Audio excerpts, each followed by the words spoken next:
বাটা মাছের ঝোল তো প্রায় তোমরা বাড়িতে বানিয়ে খাও, তবে মাঝে মাঝে বাটা মাছের ঝালও বানাও।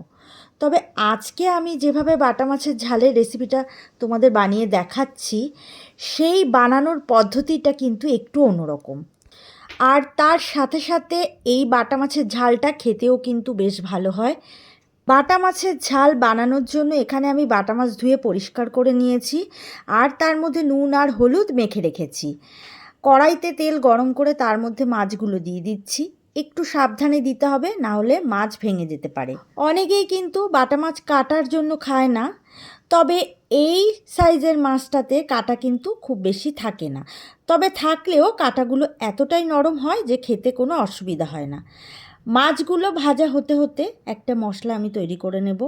তার জন্য একটা বাটিতে প্রথমে নিচ্ছি জিরে গুঁড়ো 2 চামচ মতো, ধনে গুঁড়ো 2 চামচ মতো, আর 1 চামচ মতো হলুদ গুঁড়ো, আর 1 চামচ মতো লঙ্কার গুঁড়ো। আর জল দিয়ে আমি মশলাটা বানিয়ে রাখবো। আর 5-6 মিনিট এইভাবে মশলাতে জল দিয়ে রেখে দেবো, তাহলে মশলাটা একটু ভালো করে ফুলে উঠবে আর মশলাটাও নরম হবে। আর তাতে করে শিলে বাটা মশলার মতন একটা স্বাদ পাওয়া যাবে। আর এই মাছগুলো কড়া করে ভেজে তুলে নিয়ে বাকি মাছটাও ভেজে নেব ঠিক একইভাবে। কড়াইতে বাকি তেলের মধ্যে আমি ফোড়নে দিচ্ছি কালো জিরে, অল্প পরিমাণে দিচ্ছি, আর দিচ্ছি অল্প পরিমাণে মেথি। মেথি দিলে মাছের স্বাদ আরও ভালো হবে। আর দিচ্ছি 1 চামচ মতো গ্রেট করা আদা, 2টো শুকনো লঙ্কা দিলাম, আর এই যে মশলাটা যেটা জল দিয়ে রেখে দিয়েছিলাম সেই মশলাটা এর মধ্যে দিয়ে দিচ্ছি। আর অল্প অল্প করে জল দিয়ে মশলাটা কষিয়ে নেব।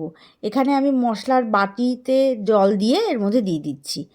এবার একটু নাড়াচাড়া করে মিশিয়ে নেব, আর দিয়ে দিচ্ছি স্বাদ মতো নুন মিশিয়ে নেব। আর এখানে অল্প অল্প করে জল দেব, জলটা বারে বারে অল্প করে দিলে তাহলে কষাতে সুবিধা হবে। আর এই মশলা কষানোর সময় অল্প পরিমাণে সর্ষের তেল দেব, তাহলে একটা আচারের মতো ফ্লেভার আসবে। আর এই মশলার মধ্যে কিন্তু একসাথে বেশি পরিমাণে জল দেব না। আর সমস্ত স্বাদের ব্যালেন্সের জন্য এখানে অল্প একটু চিনি দিচ্ছি। আর বেশি পরিমাণে জল দেব না, কারণ মশলাটার সাথে আমি মাছের ঝোল বানাবো না, বানাচ্ছি মাছের ঝাল, তাই বেশি জল না দিয়ে অল্প করেই জল দিচ্ছি। একটু ফুটে উঠলেই মাছগুলো এর মধ্যে দিয়ে দেব, আর মাছটা দিয়ে 1-2 মিনিট ফুটিয়ে নিয়ে গ্যাস অফ করে দেবো। তারপরে এখানে 1 চামচ গ্রেট করা আদা দিয়ে দেবো। ব্যাস, তাহলে এই মাছের যেই স্বাদটা আসবে সেটা গরম ভাতের সাথে এই মাছ দিয়ে খেলে আর কিছুই লাগবে না। তো আজকে এই বাটা মাছের ঝালের রেসিপিটা কেমন লাগলো কমেন্টে কিন্তু অবশ্যই জানিও। আজ এই পর্যন্ত, আবারও নতুন রেসিপি নিয়ে চলে আসবো। সুস্থ থাকো, ভালো থাকো। এতক্ষণ ধরে আমার সাথে থাকার জন্য অনেক অনেক ধন্যবাদ।